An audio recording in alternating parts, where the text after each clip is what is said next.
Segundo bloque de Sobre Ciencia y el placer, como siempre, de recibir en estudios, recuperando la presencia en estas últimas semanas de Daniela Hirschfeld, Alexandra Perrone. ¿Cómo andan? Buenas noches. Buenas noches para todos. Bienvenidas. Hoy tenemos dos temas bien distintos y bien cotidianos, bien interesantes, ¿no? Por un lado, y después entraremos en eso, una enfermedad de la que hemos escuchado hablar toda la vida, que muchas veces olvidamos que existe, sin embargo, es preocupante, es delicada y no hay que perderle el ojo. Eso es tuberculosis, va a ser enseguida. Pero vamos a hablar de deporte, Daniel. Yo confieso que a veces veo cómo se sacan estadísticas, cálculos y cosas de la práctica de los deportes, sobre todo de alto rendimiento, y me pregunto en qué momento no empezaron a cruzarse tanto los datos con algo tan sencillo como puede ser picar una pelota o patearla al arco, ¿no? Y si te digo más, si te digo que vamos a visitar la Facultad de Ciencias Económicas para hablar de deportes, más listo. mareado todavía. Sí, más mareado. ¿Sabes qué? Dale vos. Bueno, eso es lo que hicimos. Sí. Visitamos la Facultad de Ciencias Económicas para conocer el trabajo del Instituto de Estadística que funciona en esa facultad, para hablar de deportes y básquet, en este caso. ¿Por qué? Porque existe un grupo dentro del Instituto de Estadísticas que se dedica, que tomó este tema como un tema de estudio.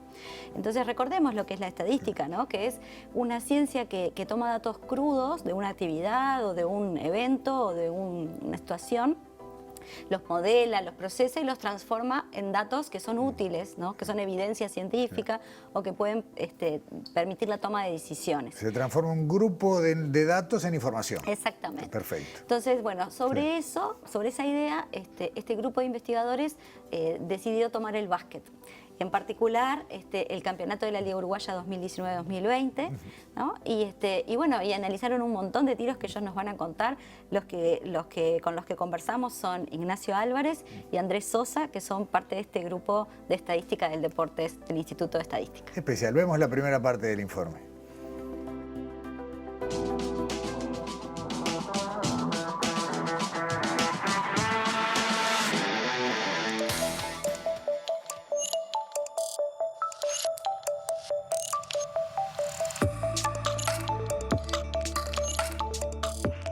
En los últimos años, la estadística aplicada a deporte explotó porque, bueno, también explotó como la cantidad de datos que hay en cualquier área, ¿tá? Hay algunos sitios, yo qué sé, no sé, por ejemplo, la película Moneyball, ¿no? La película de Brad Pitt, digamos, donde ellos analizan datos de béisbol y eso modifica, eso está basado en datos, en algo que de verdad sucedió, digamos, ¿no? A partir de datos concretos modificaron la performance del equipo. Y más recientemente también algo parecido pasó a nivel de básquetbol. Houston Rockets en la última década como que cambió la forma en que se tira en la NBA y eso, o sea, basado en cosas que encontraron en modelos matemáticos estadísticos, analizando los datos de sus propios jugadores. El grupo de estadística del deporte surge a partir de la llegada de mi compañero Andrés Sosa, que se incorpora al Instituto de Estadística en 2018, creo. Y bueno, él comenta que le interesaría hacer esas cosas y tuvimos algunos estudiantes que se colgaron y terminaron produciendo como análisis de los datos de cara a la final de la Liga Uruguaya de Básquetbol de febrero de este año. En el proyecto de estadística en el deporte, aplicado al básquetbol que hemos estado estudiando, hemos hecho diferentes tipos de análisis, pero uno de los principales, que fue que fue el fundador, se podría decir, fue analizar los tiros ejecutados en toda la temporada del 2019-2020 en el campeonato. Analizamos en el entorno de 22.000 tiros, el cual teníamos variables de diferente estilo. Principalmente la posición de los jugadores y el tiempo en cada uno de los tiros ejecutados. FIBA, que es la Federación Internacional de Básquetbol, actualiza automáticamente, instantáneamente, la información de cada uno de los tiros. Uno está en el partido y puede estar viendo la información, los datos del tiro que se hizo en el segundo anterior. Y eso es la gran fuente de información que utilizamos y que está disponible y es gratuita. Que eso es importante para trabajar porque no muchos datos son gratuitos. La idea es que nos da la posición de la cancha, quién lo hizo el tiro, quién realizó la asistencia y otras variables, pero las más utilizadas por nosotros en el trabajo fueron esas. al decirnos la posición, nosotros lo que podemos decir es si el tiro es de doble o de triple, y a su vez podemos sacar distancias en metros, y lo que hicimos nosotros fue dividir la cancha en zonas y tratar de separar la posición ofensiva del equipo en diferentes zonas de ataque.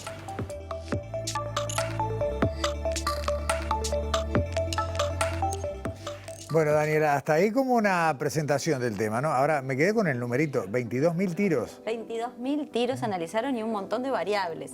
Entonces, la verdad que investigaron un montón. ¿Qué surgió de esa investigación? Es lo que nos van a contar ahora y que es el meollo de esta utilidad que tiene la estadística al servicio del básquet. Bueno, vamos de 3 entonces a ver la segunda parte.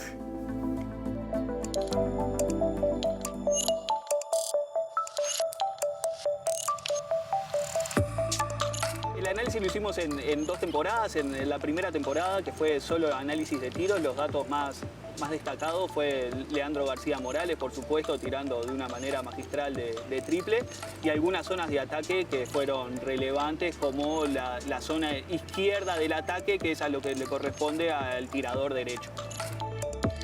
Cuando uno analiza los datos de Leandro García Morales, se da cuenta de que es un ejecutador de tiros hacia su lateral izquierdo y tiene un entorno de efectividad del 50% tirando de triple aproximadamente en toda la temporada.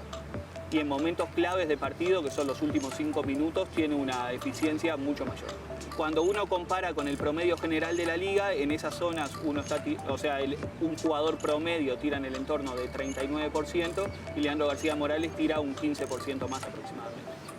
En el segundo análisis que hicimos, que fue sobre esta liga, que fue más corta, una liga diferente al resto, que fue una sola rueda, el análisis que hicimos fueron más bien de los equipos finalistas. O sea, utilizamos a Nacional y Biguá, que fue parte de la difusión que hicimos, y en cada una de las finales fuimos dando estadísticas de los tiros, que fue nuestro primer proyecto, pero también estadísticas avanzadas de tanto jugadores como de quintetos por equipo finalista, que fue de Biguá y de Nacional. En nuestro análisis, los jugadores que más se destacaron fueron los extranjeros, por un lado Donald Sims y por otro Morrison, tanto de Biguá como de Nacional respectivamente, y en las fichas nacionales fue Romero en Nacional y el Pepo Vidal que tuvo la mala suerte de lesionarse en las últimas finales, pero su avance había sido muy bueno hacia llegar a las finales. Por supuesto, estos análisis se realizan tanto a nivel jugador como a nivel de equipos. O sea, podemos medir la efectividad de los quintetos, que es una de las cosas que hemos analizado, que es tratar de medir cuando juegan 5 jugadores en cancha, cuál es la eficiencia y la eficacia que tienen, para tratar de entender si, por ejemplo, el equipo titular que se planteó es el acorde o no es el acorde para el partido que se están enfrentando. Los resultados que obtuvimos fue que Biguá a lo largo de la temporada fue un poco mejor que Nacional en cuanto al total de la eficiencia y el desarrollo del campeonato.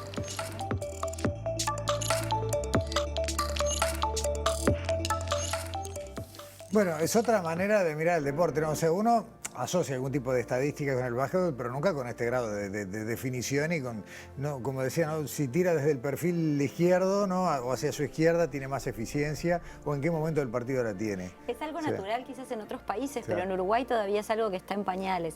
Y justamente, ¿no? Al ver todos estos datos que pueden obtener, uno lo que se pregunta es, bueno, ¿qué implica esto para la ciencia, para la estadística, claro, como área de formación en Uruguay? ¿No? Y eso es un poco lo que conversamos con ellos. ¿Qué implica esto? ¿Es una salida laboral novedosa? ¿Es un área de trabajo que se abre? Bueno, y ellos nos contaron quiénes fueron los que se acercaron después de que vieron que esto lo podían hacer con algo tan popular como el básquet. Ah, está bueno. Vemos la última parte del informe.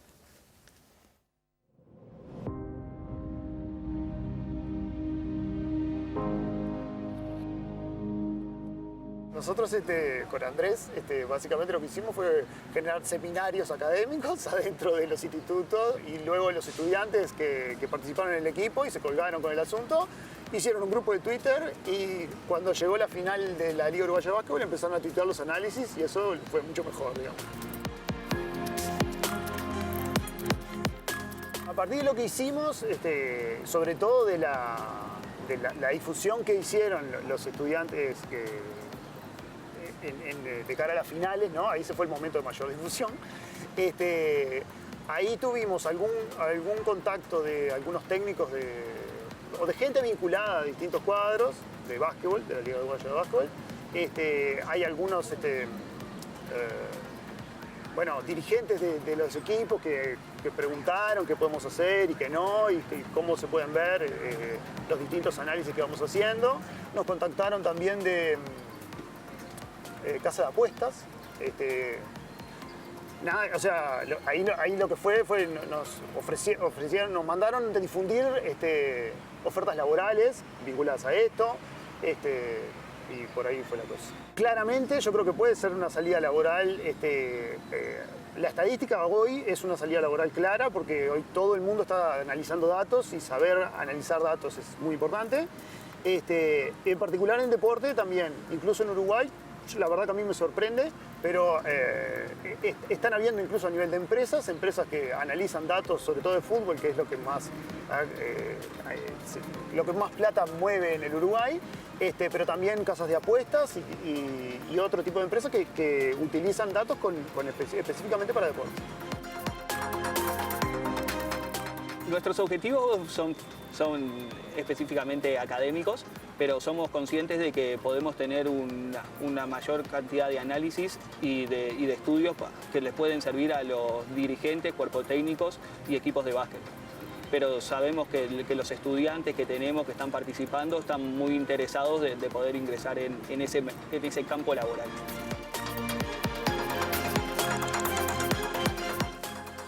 Me quedé pensando en lo de las casas de apuestas, Daniela, ¿no? Porque por un lado, tal vez su interés sería que esto no se conociera, ¿no? Para mantener el factor azaroso.